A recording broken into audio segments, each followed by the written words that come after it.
d'amitié française, 22 novembre 1981, Gustave Thibon. Mesdames et messieurs, mes chers amis, c'est avec beaucoup d'émotion que je vous demande un peu de silence.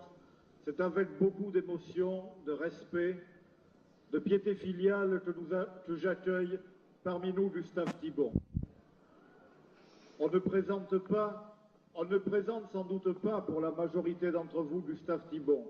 Cependant, pour les plus jeunes, je ne puis que les exhorter à s'approcher de son œuvre. Ce qu'ils vont entendre sûrement les y incitera. Pour moi, j'ai le plaisir souvent d'évoquer les moments où nous le recevions dans notre université de Toulouse. J'étais alors, à l'époque, le président des étudiants en lettres de Toulouse, et Gustave Thibon, à côté de notre maître très cher, venait ouvrir nos pauvres cervelles aux grandes idées qui sont en accroche avec le réel. Il nous parlait infatigablement de la grande Simone Veil. Vous savez bien sûr laquelle, et si vous ne le savez pas, chers amis beaucoup plus jeunes, eh bien il vous faut l'apprendre, car il y eut deux Simone Veil dans notre siècle.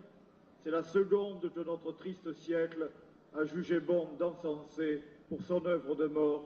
La première nous avait dit les grandes paroles de la vie. Gustave Thibon, guerre, écrivait Diagnostic ou Physiologie de la vie sociale, livre fondamental que nos étudiants de l'université d'été doivent lire.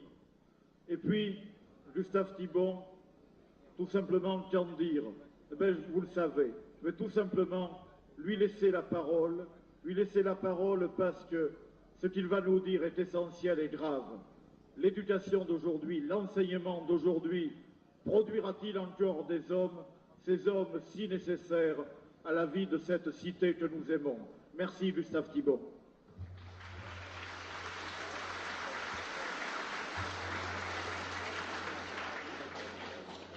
Mesdames, Mesdemoiselles, Messieurs, mes chers amis, peut-être serait-il bon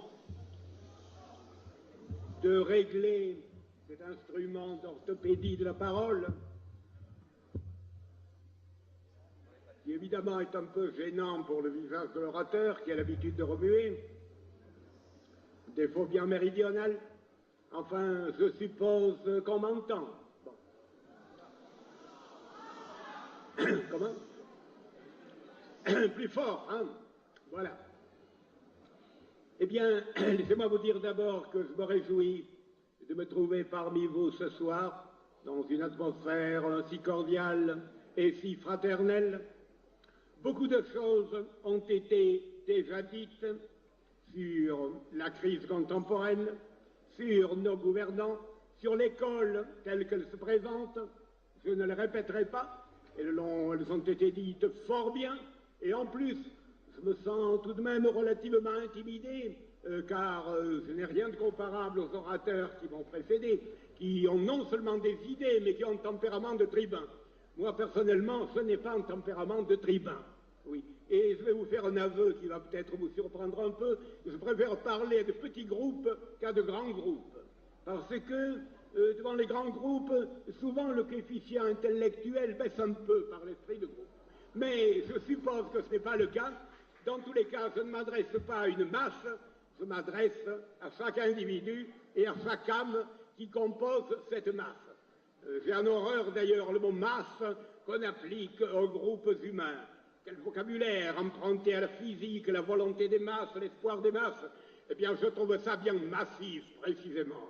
Et ça ressemble beaucoup à une massue, pour employer le même mot, qui risque de s'abattre sur nos pensées et les écrabouiller. Bon.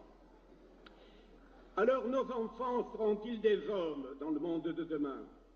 Eh bien, écoutez, je vous fais part de mon angoisse.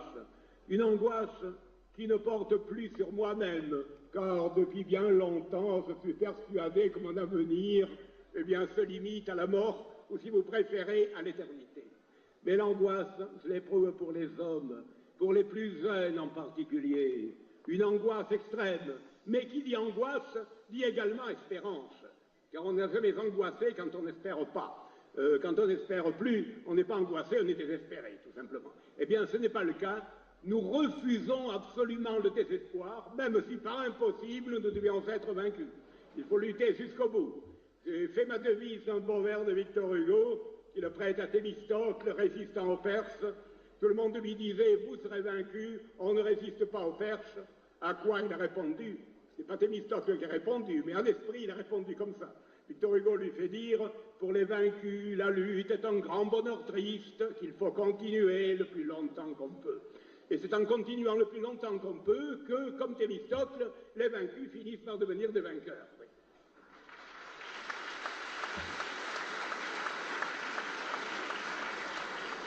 Eh bien, nos enfants seront-ils des hommes?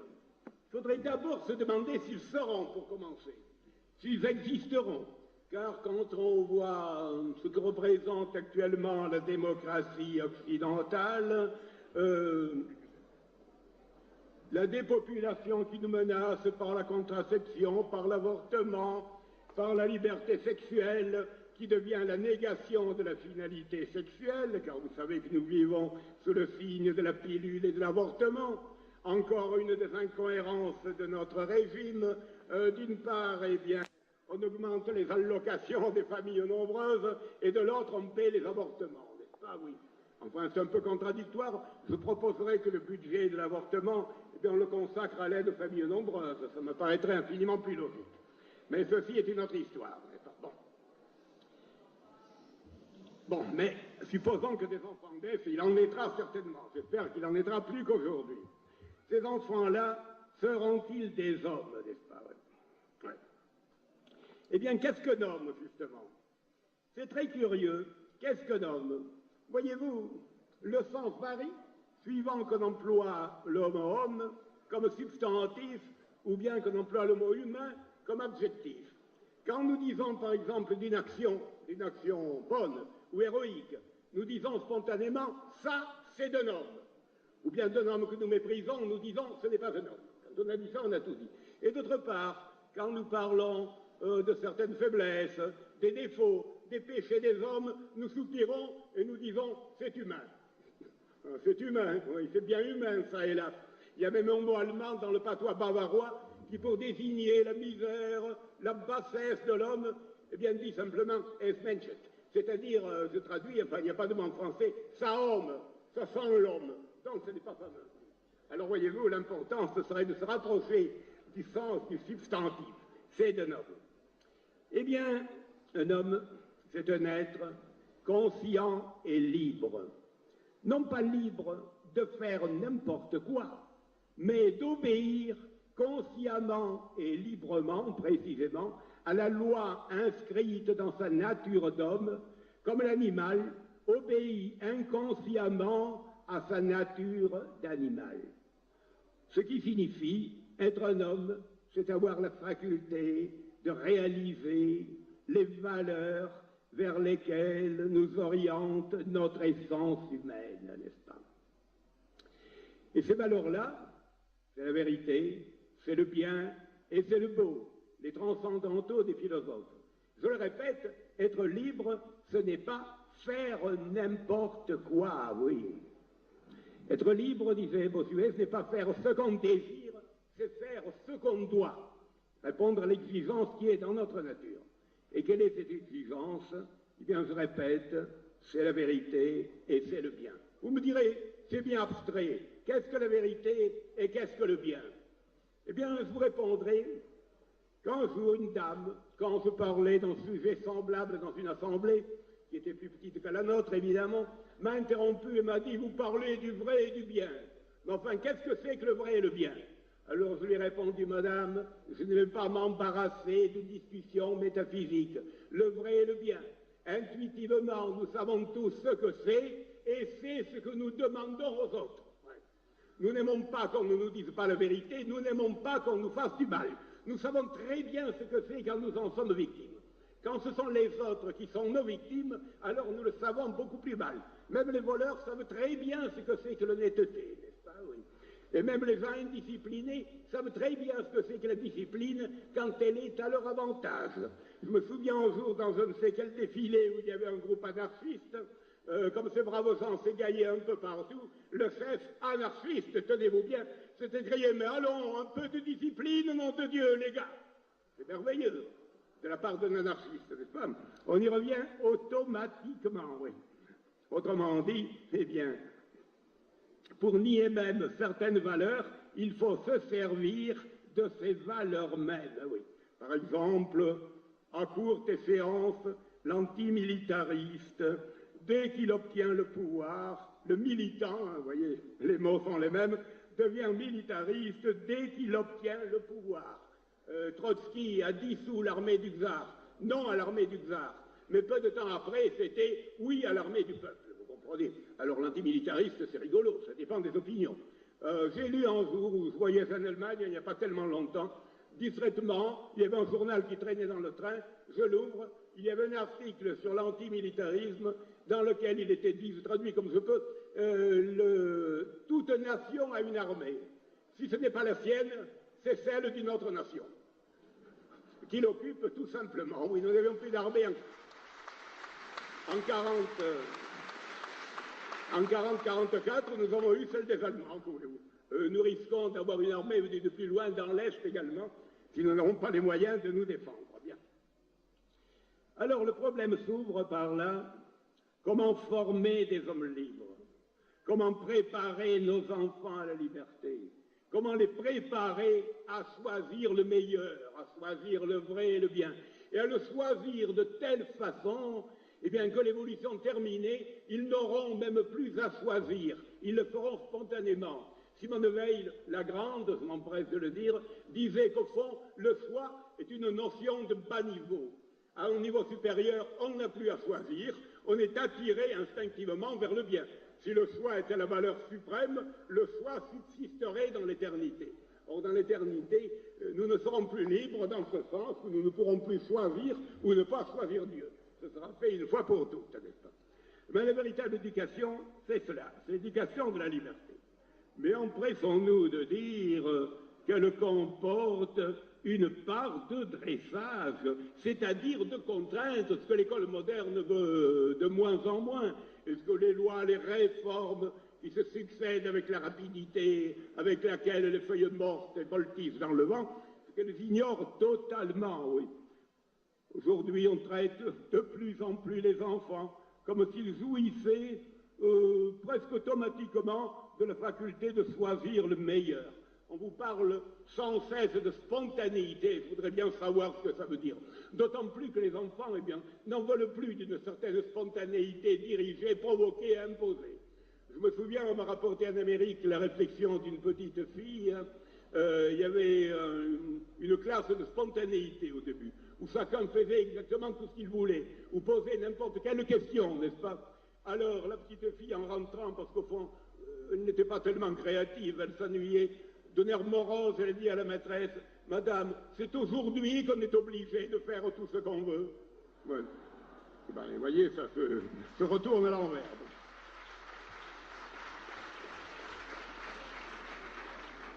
La spontanéité incline l'enfant, n'est-ce pas, à aller vers des plaisirs sensibles, vers des jeux, vers des caprices, et il faut savoir user d'autorité et de contraintes pour donner à sa liberté les moyens de s'épanouir au-dessus des remous incohérents des appétits et des passions. La liberté, ça s'apprend comme un métier, et il n'y a pas de métier sans apprentissage et sans règles. Avant de conduire une automobile avec désinvolture, avec spontanéité, il faut se plier aux leçons d'un moniteur. Que voulez-vous? Avant de savourer les vers de Virgile, mais enfin, qui savoure encore les vers de Virgile dans le texte, n'est-ce pas? Les études latines, ma fille est professeure de latin, elle en sait quelque chose, n'est-ce pas? Et bien on leur donne des livres merveilleux, où il y a à peine les déclinaisons et la grammaire. Dans tous les cas, si ça y est, on ne s'en occupe pas, à peine, vous savez, je m'empresse de le dire. Alors on vous montre des guerriers romains, on vous montre des images, enfin, tout ça c'est merveilleux. On vous raconte quelques histoires qui tiennent de l'anecdote plus que de l'histoire profonde. Quant au latin, eh bien évidemment, il s'évanouit. Bon, ben, c'est certain, on se me demande pourquoi on l'apprend encore. Mais enfin, avant de jouir de Virgile, il faut faire des déclinaisons, et ainsi partout. Un enfant apprend spontanément à parler quand il entend parler autour de lui. Mais est-ce qu'il va spontanément à l'école? Quelques-uns, pas moi dans tous les cas. Je me rappelle que la première fois où on m'a envoyé à l'école, mais c'était l'horreur, je piétinais, je griffais, j'avais la colique, et il a fallu m'y traîner de force, et puis peu de temps après, le coup des études m'est venu, les petits camarades, tout le tremblement, attendre les vacances, c'est sympathique, parce que c'est une trouée dans la grisaille quotidienne, et les vacances n'auraient aucun intérêt d'ailleurs, c'est perpétuel, ça va de soi, oui, bon, passons, bon. Mais on voit des aberrations telles. J'ai un professeur qui disait dernièrement, il est catholique pourtant lui, enfin catholique maintenant, ça ne veut rigoureusement plus rien dire, je m'empresse de le dire. Bon, il est catholique, il me disait, je n'enseigne aucune religion à mon fils, il choisira quand il aura 20 ans. Ou comment dire, dans ces cas-là, on préfère presque la surdité à entendre de pareilles paroles.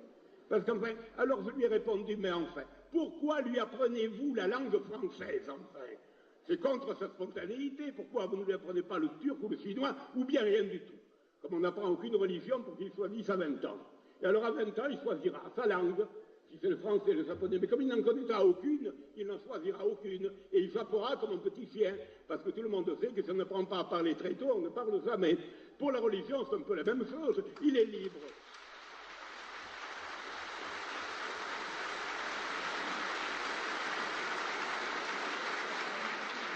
Il est libre, bien entendu.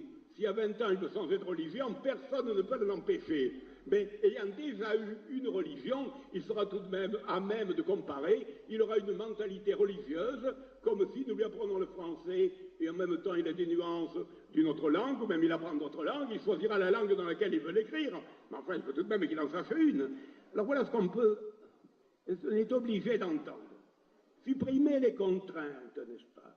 Mais enfin, les contraintes éducatives, la règle de vie, bon, se lever à une certaine heure, exercer l'attention, exercer la mémoire, c'était pas votre mémoire dont on ne veut plus, comme on ne veut plus du passé, parce qu'en fait, la mémoire, c'est la faculté du passé, évidemment, ce n'est pas la faculté de l'avenir.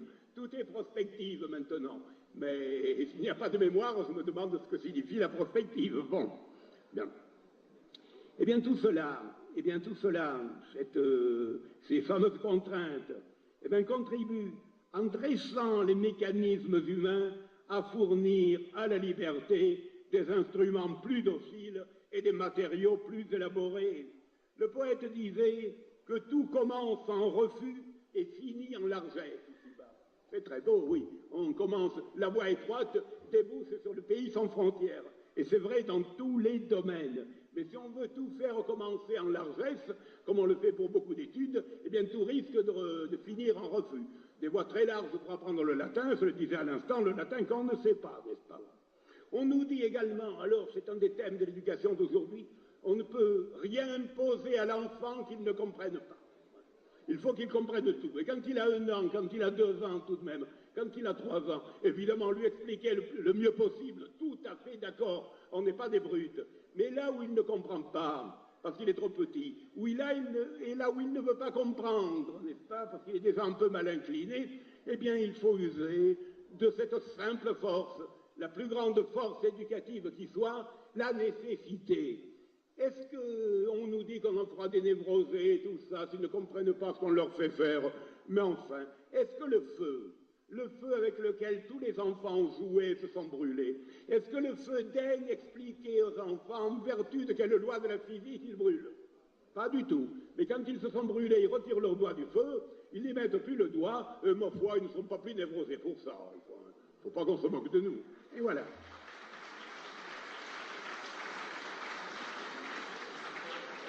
Alors on traite l'enfant, eh bien, comme un adulte, n'est-ce pas, qui déjà saurait se diriger lui-même. Quand on voit combien peu les adultes savent se diriger, déjà dans notre temps dit démocratique, n'est-ce pas? Bon, et même enfant, on se demande ce qu'il doit en être des enfants, oui. Mais de cette façon-là, on arrive à fabriquer des infantiles pour toute la vie. Et j'ai une excellente définition à vous donner du mot infantile. Il n'est pas de moi, il est de je ne sais plus qui. Eh bien, un infantile, eh bien, c'est un homme qui a perdu toute la fraîcheur, tout le charme de l'enfance et qui n'en a gardé que les mécanismes. Et alors là, c'est ennuyeux parce qu'ils ont l'infantilisme, mais ils n'ont pas l'esprit d'enfance, avec sa saveur et ses qualités. Alors on craint ainsi des égoïstes, des irresponsables, des êtres livrés au flux et au reflux de leur petit moi, dont la créativité, comme on dit aujourd'hui, voilà un autre mot, créativité, bon, dont la créativité se réduit à céder à toutes les impulsions, à toutes les influences, et la plupart du temps les pires, celles justement qui n'impliquent aucun effort créateur. Oui. Par exemple, regardez à longueur d'année la télévision. Enfin, je n'ai rien contre la télévision d'elle-même, il m'arrive même d'y paraître quelquefois, n'est-ce pas? Mais enfin, tout de même, eh bien, quand on voit des gens abrutis devant la télévision pendant des heures, eh bien, on ne peut pas s'empêcher de trembler. J'ai habité à Paris un certain temps où, en face de ma fenêtre qui donnait sur l'intérieur, habitait un couple qui n'avait pas de rideau à ses fenêtres. Bon, alors on était obligé de les voir en travaillant malgré soi sans regarder. Un couple de jeunes époux, dans tous les cas d'amoureux, je suppose, car ils étaient jeunes. Quand ils rentraient du travail tous les deux à 6 heures, c'était la télévision. S'ils parlaient, ils parlaient un peu bas. Il n'y a pas eu de télévision pendant 11 heures. Oui.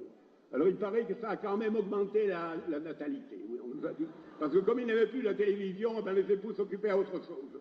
Eh bien, de mon temps, eh bien, je vous jure qu'on n'avait pas besoin d'une panne d'électricité pour se sentir près de sa. C'est-à-dire là, comprenez, la télévision d'abord, et puis ma foi, s'il n'y est pas, ersatz, l'amour. Eh bien, ma foi, comme hiérarchie des valeurs, ça me paraît un peu faible. Ouais.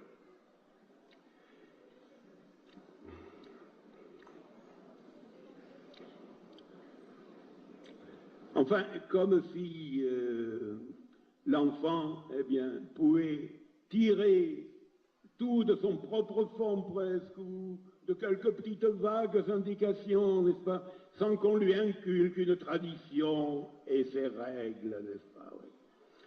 Enfin, tout ce que le passé nous apporte, qui reflète l'éternel et qui vivifie le présent et qui prépare l'avenir, du passé faisons table rase, oui, là aussi, tout était mauvais dans le passé. C'est amusant de voir ça. Notez que je ne suis pas idolâtre du passé.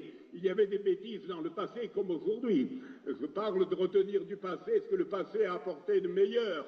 Ça me fait penser à la visite d'un jeune poète à Goethe qui a dit à Goethe, moi maître, je veux écrire par moi-même.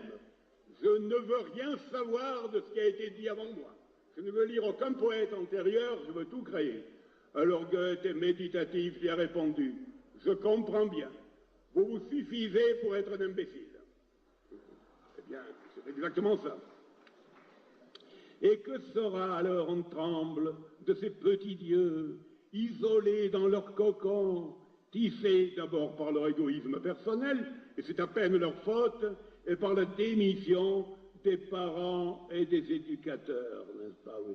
Je me souviens, c'est un simple exemple, je suppose que ce jour-là, je n'ai pas eu de sens, mais j'étais très impressionné, en fait d'éducation moderne, dans un train corail quelconque qui va de Cébois à Paris, un wagon surpeuplé, bon, avec des gens debout.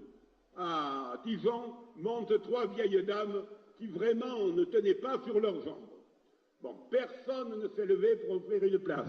Mais mieux que ça, il y avait 15 gamins entre 9 ans et 15 ans qui, depuis Toulon, eh bien, ronflaient ou riaient et qui avaient des places retenues. Aucun ne s'est levé encore. Bon, ce n'était pas tout à fait leur faute, mais les parents, aucun parent, eh bien, on a dit à ses enfants, lève-toi, il y a des vieilles dames là.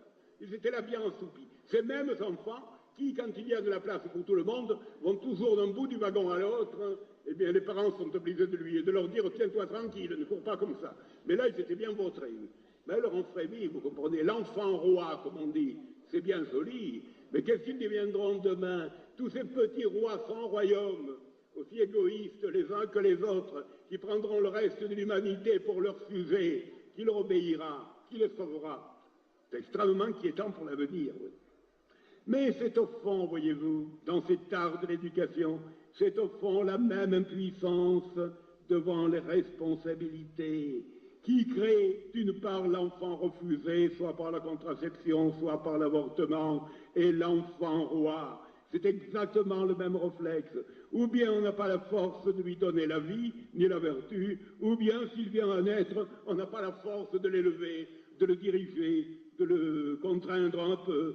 C'est la solution de facilité, eh bien au sens le plus fort du mot, si on peut dire. Et toujours cette idée que la vie doit être un chemin très confortable, sans sacrifice. Mais là, je répondrai, voyez-vous, il faut apprendre le sacrifice dès le début. Et des sacrifices, qu'on le veuille ou non, on en fait toujours, et on ne peut pas ne pas en faire, parce que nous sommes des êtres limités. Il y a quelques mois, je lisais une conclusion tirée de la commission épiscopale de la famille. Ah, vous savez, j'ai été content de trouver une phrase qui m'a convenu, parce que c'est pas très souvent que je me sens d'accord avec nos évêques. Hein. Alors, quand on se sent d'accord une fois, il faut marquer ce jour-là d'une pierre blanche. Alors, la commission épiscopale de la famille concluait très gentiment: la libération de l'homme ne peut se faire sans renoncement. Mais le renoncement n'est pas la servitude. C'est le prix de la vraie liberté. Ben pour une fois, c'était bien dit, n'est-ce pas? Bon, ça n'arrive pas toujours, bon. Mais voyez-vous, on renonce quoi qu'on fasse. On renonce toujours. Le goinfre, renonce au plaisir de l'appétit authentique et de la bonne digestion. Le libéré sexuel, renonce aux joies de l'attente, de la pureté, du mystère qui enveloppe l'amour. Et finalement, en dernière analyse, il renonce au sexe lui-même, qui devient un passe-temps insignifiant, parce qu'il n'est plus irrigué par les facultés les plus hautes de l'homme. Il y a toujours renoncement, qu'on le veuille ou non. Bon. Eh bien, voyez-vous, l'important, précisément, ce n'est pas de renoncer ou de ne pas renoncer, c'est de renoncer au moindre en faveur du meilleur, n'est-ce pas? Oui. Car la voie étroite, je vous le disais, débouche sur les horizons sans frontières. Oui. Et c'est par là que ce culte de la facilité qui imprègne le monde moderne, qui imprègne même la mentalité politique, n'est-ce pas? On a tout promis, tout devenait facile, on a promis l'impossible, un des slogans, pas de ces élections-ci, mais des avant-dernières élections, c'était « tout est possible ». Qu'est-ce que ça veut dire? Après, dès qu'on a le pouvoir, on s'empresse de dire qu'à l'impossible, nul n'est tenu. Oui. C'est vrai, mais enfin, c'est ainsi. Alors le culte de la facilité conduit à l'avortement des âmes, à l'avortement du vrai et du bien, et ce qui est tragique, à l'avortement de Dieu dans les âmes. Et à ce sujet-là, il faudrait, je ne veux pas m'attarder là-dessus, je serais très schématique, mais il faut bien en parler. Je crois qu'aujourd'hui, on abuse terriblement de ce qu'on appelle la psychologie. Vous savez, je connais des tas de mamans, leur mère et leur grand-mère, mon Dieu, élevaient leurs enfants comme elles pouvaient, avec tendresse, avec rigueur, ou plutôt avec un dosage de tendresse et de rigueur, mais on ne se croyait pas obligé de lire un tas de petits bouquins et de recourir aux psychologues dans toutes les circonstances de la vie, n'est-ce pas? Bon.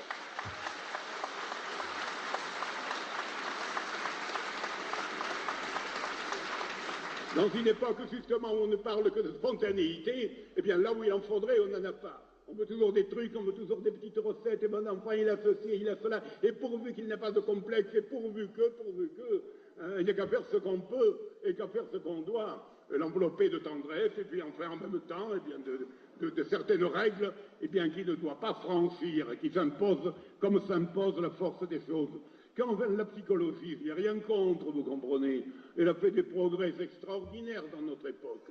Mais alors je pose la question, quelques progrès qu'elle ait fait dans l'analyse des causes secondes, dans l'analyse non pas de l'âme elle-même qui est inanalysable, mais dans l'étude des mécanismes de l'âme, des déterminismes de l'âme, eh bien, est-ce que les choses se sont beaucoup améliorées?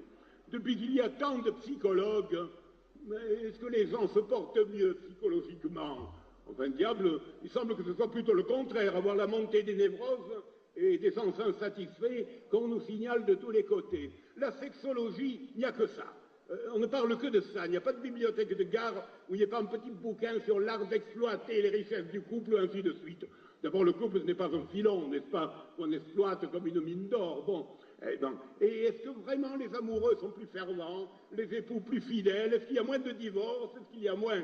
Ma foi, on ne voit pas les Dantes et les Béatrices, les Tristan et les Iseux, fleurir à pleine moisson, n'est-ce pas? Car justement, dans ce domaine, il y a un abîme entre la science et la pratique.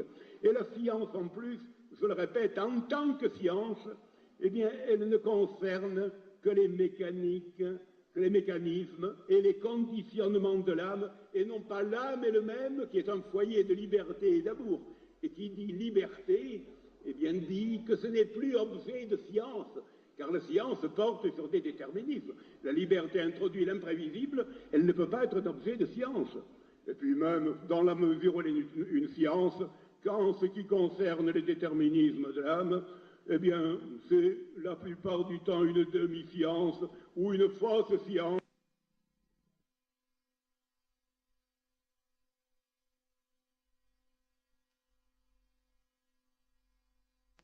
Qui sera réfutée avec le temps. Moi, je me méfie beaucoup des vérités soi-disant scientifiques, car c'est la science qui, au bout de quelques années, se charge à réfuter elle-même les vérités dites scientifiques des générations précédentes. Oui, oui. Le freudisme, par exemple, qui a été accueilli eh bien, comme une révélation, et aux États-Unis, c'est un des bons côtés des Américains, il n'en reste pratiquement plus rien dans les traités de psychologie, mais en 4 ou 5 pages, c'est dégueulasse, n'est-ce pas? Ça finit, et pourtant, c'est vraiment la vérité. Et ça, c'est les sciences de l'homme, les sciences de la vie, toujours imparfaites, toujours mouvantes.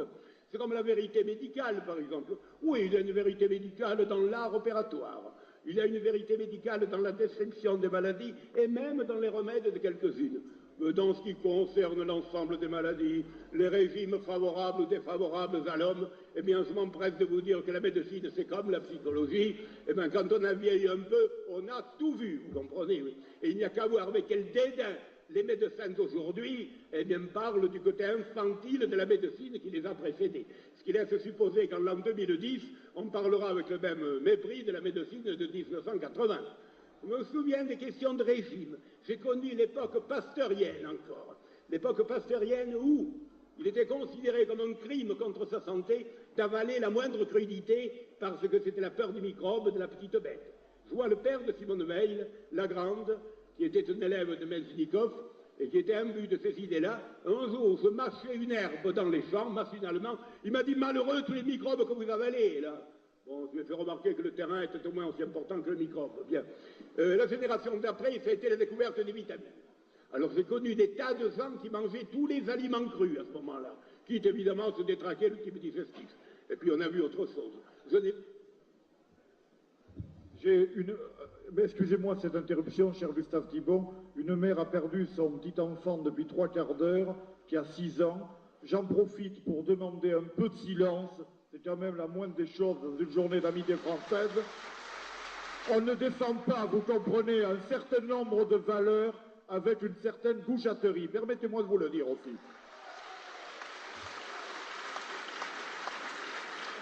Alors, j'en profite pour... Excusez-moi cette interruption, j'en suis navré, mais c'est un appel un peu angoissé. Si un petit garçon erre, sa mère est par là. Merci. Vous me direz quand vous pouvez. Vous direz, il faut... Quoi qu'il serait préférable avant de chercher l'enfant. Enfin, je continue, puisqu'il n'est sûrement pas dans les rangs des auditeurs, on le verrait. Bon. Et puis, ce qui me paraît encore plus important, c'est que la psychologie, même si elle est utile dans une certaine mesure, et le l'est surtout dans les cas qui frisent la pathologie. Par exemple, tel enfant, qu'on croit paresseux, aura une déficience glandulaire, ou ainsi de suite, tout ça. Eh bien, si elle est efficiente dans certains cas, elle n'est jamais suffisante, parce que la psychologie est descriptive uniquement, elle n'est pas normative, elle constate ce qui est, elle ignore tout à fait ce qui doit être. Pour un psychologue pur, eh bien, le normal, eh bien, se réduit à la moyenne, tout simplement, la moyenne de ce qui arrive, et non à la conformité à une norme idéale, n'est-ce pas? De sorte, voyez-vous, que ne présentant plus de fin à l'homme, de but qui va au-delà de l'homme lui-même et qui réalise sa nature, eh bien on est arrivé, en faisant des chefs-d'œuvre de psychologie, eh bien à faire comme un serrurier qui démonterait tous les mécanismes de l'âme, mais qui justement aurait perdu la clé et serait incapable de la reforger, la clé. Alors on sait tout sur l'homme, sauf ce que l'homme est en profondeur et où l'homme va, quelle est la destinée de l'homme. Eh bien la clé de l'éducation de la liberté, eh bien elle est dans la morale, et quand je dirais dans la morale, je ne dis pas dans la morale pharisaïque, qui consiste uniquement dans des règles desséchées, cette morale que nous avons trop connue dans une certaine société bourgeoise. Et quand je dis bourgeoise, je ne parle pas d'une classe sociale déterminée, je parle de l'état d'esprit qui a affecté toutes les classes sociales, le type même du pharisien, eh bien, qui s'indignera jusqu'au sang, eh bien, devant une fille mère, et qui en même temps condamnera, eh bien, qui en même temps condamnera férocement l'avortement. Il faut s'entendre un peu, vous comprenez. Bon. Alors quand je parle d'une morale, je dis une morale en profondeur, une morale branchée sur une spiritualité, n'est-ce pas, qui présente un modèle idéal de l'homme, un modèle suprême et définitif. L'homme, pour nous, l'homme suprême, c'est le Christ, c'est l'homme Dieu. Et une morale qui nous dit, tu dois ressembler à cela, tout simplement. Non pas qu'on y arrive, non pas qu'il n'y ait pas de chute, la question n'est pas là. L'important, ce n'est pas tellement de ne pas tomber, c'est de se relever toujours. Il n'y a qu'une chose grave dans la vie, ce n'est pas la chute, c'est l'enlisement. Oui. Or, l'enlisement, nous en sommes menacés, n'est-ce pas? Tu dois ressembler à cela. Eh bien, cette attraction mobilise, unifie toutes les énergies de l'âme, comme la vision et l'appel du but inspire et coordonne tous les mouvements de la marche. C'est moins pénible de marcher, eh bien, quand on sait où on va, et surtout si le but nous attire beaucoup. Quand l'amoureux va vers l'amoureuse, par exemple, ça ne lui coûte pas cher de marcher, n'est-ce pas? Bon. Eh bien, justement, c'est extrêmement important, oui, d'aller justement vers un but, on marche plus facilement. Et c'est ce but qui nous donne le cœur, la force de marcher jusqu'au bout. Car le monde actuel souffre d'une crise de finalité, une crise de finalité qui est évidemment aggravée par les politiques aberrantes que nous subissons, d'où le désarroi. Et qu'est-ce que c'est qui fait vraiment des hommes, qui les rapproche vraiment de leur fin? Eh bien, là je vous citerai Freud, que je n'aime pas, et dont je vous ai dit beaucoup de mal, mais sans le vouloir, eh bien je crois qu'il a dit deux mots qui résument cette conférence. Il écrit, et d'ailleurs contrairement à ce qu'il a exprimé ailleurs, il écrit qu'il n'y a que deux forces éducatrices de la liberté, la nécessité et l'amour. Ah oui, c'est admirable, rien d'autre à dire.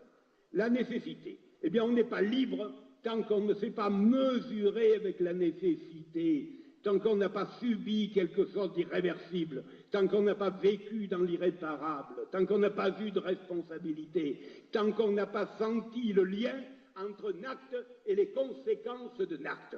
Ceci est important, et c'est pourquoi il faudrait que les enfants aient très tôt des responsabilités à leur mesure, et des responsabilités sérieuses, encore une fois, à leur mesure, où ils se heurteront, d'une part devant l'impossible, ou bien, s'ils ont fait une bêtise, devant l'irréparable. Je crois que c'est absolument capital, n'est-ce pas? Donner aux hommes le sens des responsabilités. Mon illustre ami, le psychologue Frankl, dont je vous recommande la lecture des ouvrages, aussi tant est qu'ils soient traduits en français, n'est-ce pas, a dit aux Américains, quand il est arrivé la première fois dans la République étoilée, vous avez construit une belle statue de la liberté dans l'Atlantique, n'est-ce pas, la liberté éclairant le monde à New York. Eh bien, il serait important que vous édifiez sur la côte Pacifique, à San Francisco par exemple, une autre statue dédiée à la responsabilité. Car les deux, eh bien, vont ensemble, il n'y a pas de vraie liberté sans responsabilité. Alors, d'une part, la nécessité, de responsabilité très précise, et d'autre part, l'amour. L'amour, alors, qui inspire le beau, le vrai et le bien. L'amour sous sa forme la plus haute, l'ouverture et la fidélité à ce qu'il y a de meilleur en nous et autour de nous. La poursuite d'un idéal. J'aime pas beaucoup le mot idéal, mais Enfin, voulez-vous, on est bien obligé de l'employer, puisque c'est le seul mot que nous ayons à notre disposition maintenant. La poursuite d'un but, si vous voulez, l'imitation d'un modèle, n'est-ce pas?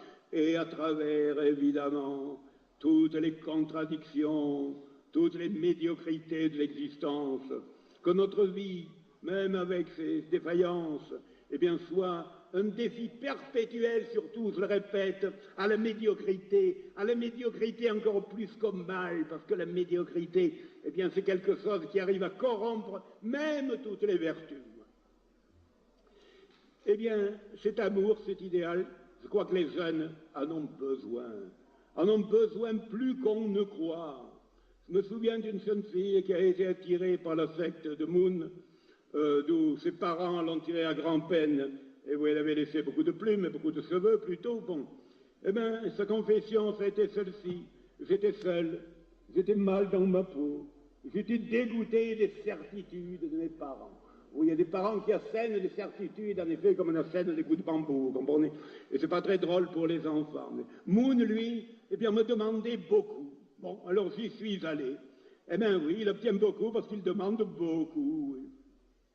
Pourquoi les familles n'ont pas, justement, à la fois cette exigence et d'autre part, cette chaleur protectrice et vivifiante par le rayonnement de l'exemple avant tout, car les jeunes se dégoûtent vite, eh bien, des certitudes purement orales, et ils se dégoûtent de la facilité, et ils vont vers les idéaux les plus exigeants. Regardez ce que Hitler a pu en tirer, ce qu'en a tiré en Mao, ce qu'en tire en Moon à une plus petite échelle, n'est-ce pas? Oui. Leur apprendre à se donner, leur donner de quoi se donner avant tout. Comme dit un psychologue allemand, le secret de l'âme, c'est de ne s'enrichir qu'en donnant, justement.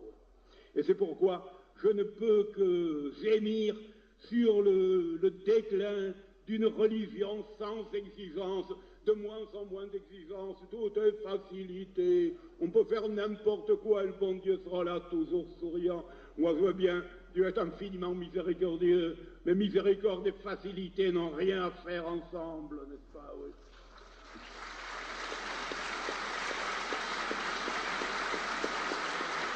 Alors Dieu serait-il donc moins exigeant qu'un aventurier quelconque, qu'une doctrine erronée, qu'une mode même quelconque? Regardez comme les modes peuvent être exigeantes, combien on sait se sacrifier à une vanité.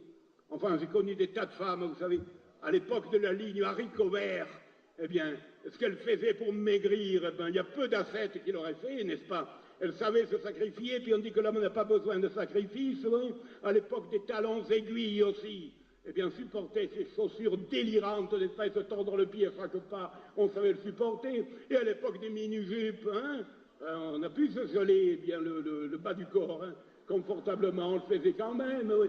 Je connais même une mémère, une femme de 50 ans, j'ai lu la lettre au début des mini-jupes, elle écrivait à une de ses petites filles, « Tu crois que ça ne m'a pas coûté à mon âge avec mes varices, mais j'ai été courageuse. » Pas bon, ça? Alors,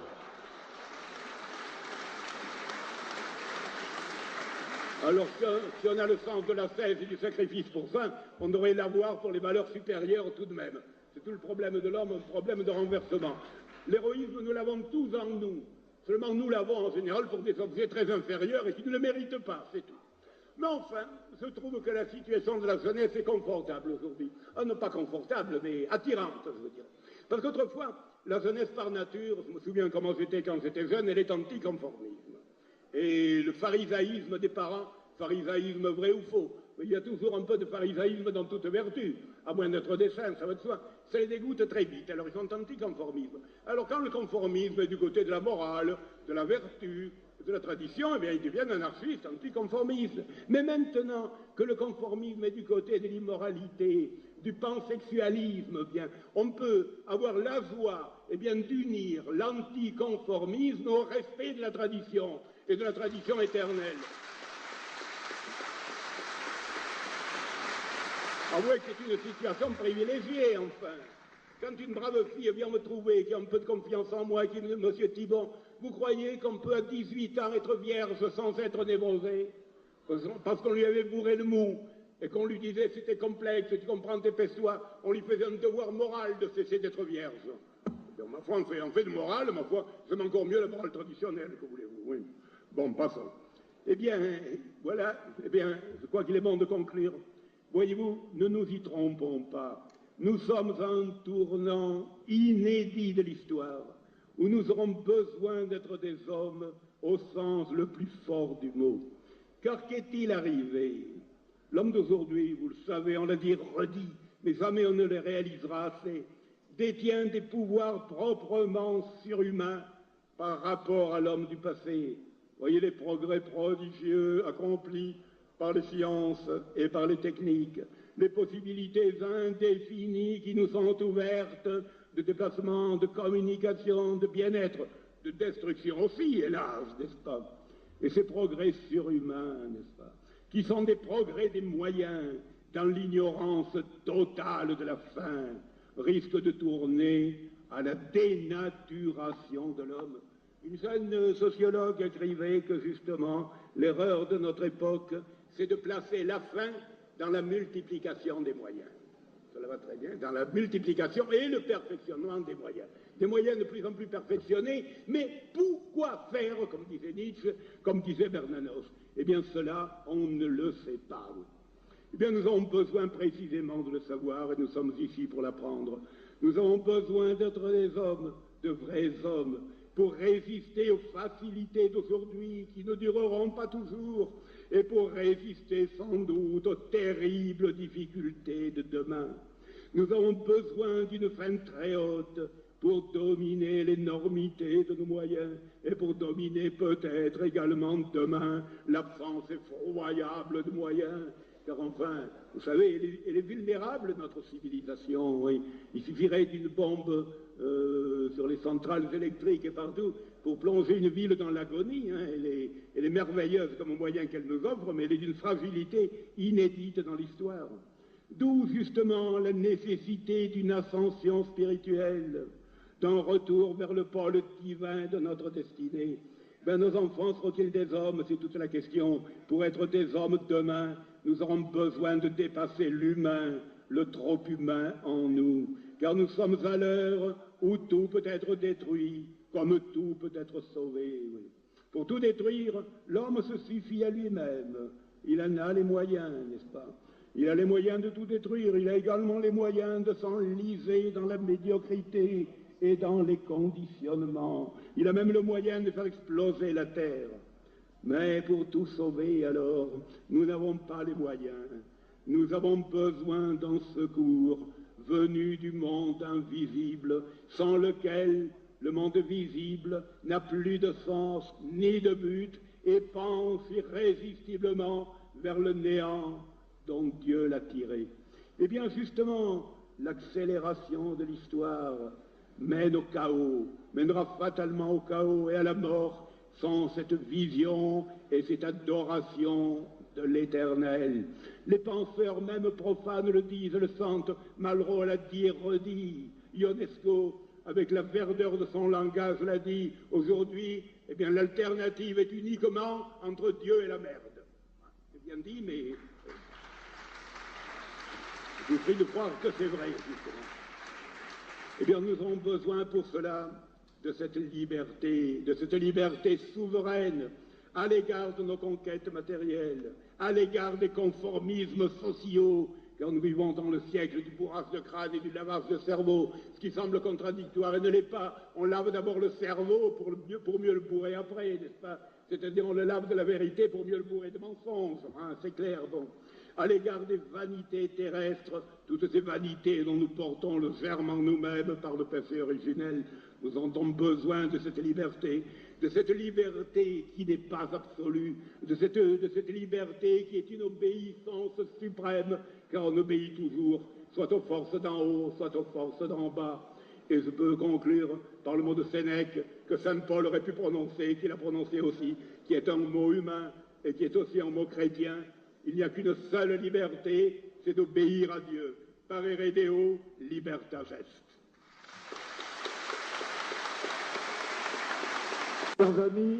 Mes chers amis, quelques mots encore, d'abord bien sûr, pour dire ce grand merci qu'il mérite à Gustave Thibon.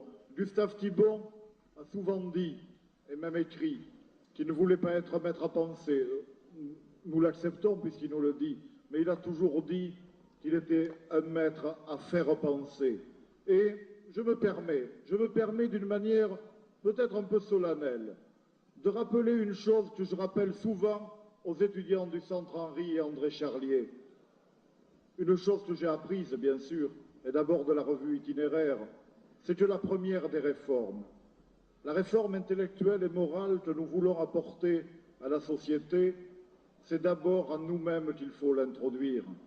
Ah, que je souffre, oui, de voir souvent, on les connaît, les jeunes Paulins de tous les combats, pleins de certitudes, et il en faut, et nous en avons, et nous les proclamons, mais bien que défendant la grande tradition occidentale, oh, combien irrespectueux des choses de l'esprit. Non, il ne suffit pas d'avoir des slogans, et dans ces réunions, et même dans ces réunions de foule, oui, nous n'aimons pas vous traiter comme une masse. Et il ne sera jamais, jamais dans nos propos d'avoir le vulgaire, la gouaille méchante, le venimeux ou le gros mot, comme on dit, eh bien de nos adversaires. Aux plus jeunes, je me permets de dire cela, même dans nos combats les plus durs, et nous savons les mener, nous devons garder d'abord ces valeurs que nous défendons, ces valeurs du respect, du silence, du contrôle de soi. Voilà.